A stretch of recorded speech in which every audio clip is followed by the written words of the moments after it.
دوستو، آج میں آپ کو ایک ایسی حقیقی کہانی سنانے والی ہوں جو صرف ایک کہانی نہیں بلکہ ہر اس انسان کا درد ہے جو چھپ چھپ کر راتوں میں اٹھ کر اللہ سے اپنی دعا مانگتا ہے اور کہتا ہے، یا اللہ کب قبول ہوگی میری دعا۔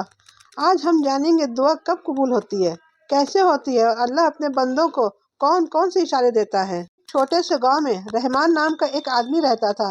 ہر روز مسجد میں سب سے پہلے آتا، سب سے بعد جاتا۔ سب لوگ کہتے ہیں، یار رحمان تو اتنی دعا کرتا ہے، اب تک قبول کیوں نہیں ہوئی؟ رحمان مسکرا کر کہتا، میں دعا کے وقت نہیں دیکھتا، میں دعا کے مالک کو دیکھتا ہوں۔ لیکن اس کے دل میں بھی ایک بہت گہرا درد تھا۔ 1 سال سے اس کا بیٹا عجیب بیماری میں تھا، کوئی ڈاکٹر علاج نہیں کر پا رہا تھا۔ رحمان صرف اللہ سے دعا کرتا تھا، آنسو سے کہتا۔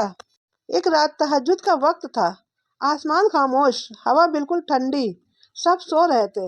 رحمان سجدے میں گرا اور رو کر کہا، یا اللہ اگر میری دعا قبول ہونے والی ہے تو مجھے کوئی نشانی دے دے۔ اس وقت مسجد کی روشنی ہلکی سی ہلتی ہے، جیسے کسی نے بلب کو چھوا ہو۔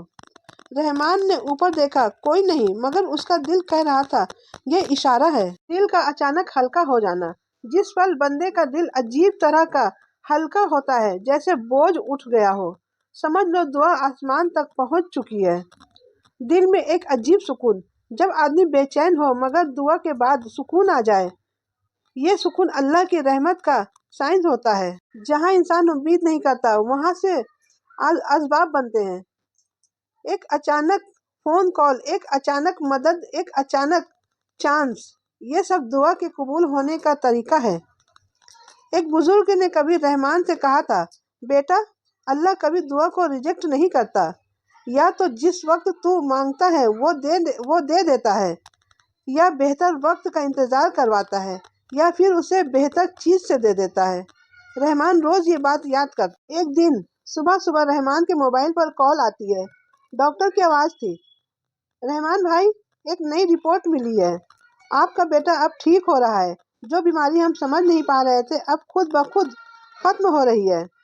رحمان نے آنسو روک نہیں پا رہا تھا، اس نے بس اتنا کہا، یا اللہ شکر، یہ وہی رات تھی جس میں نے نشانی مانگی تھی۔ دوستو، دعا کبھی ضائع نہیں ہوتی، بس اللہ قبول کرنے کے لیے پرفیکٹ وقت کا انتظار کرتا ہے، اور جب وہی وقت آ جائے تو وہ ایسی جگہ سے رحمت دیتا ہے جہاں انسان کبھی سوچ بھی نہیں سکتا۔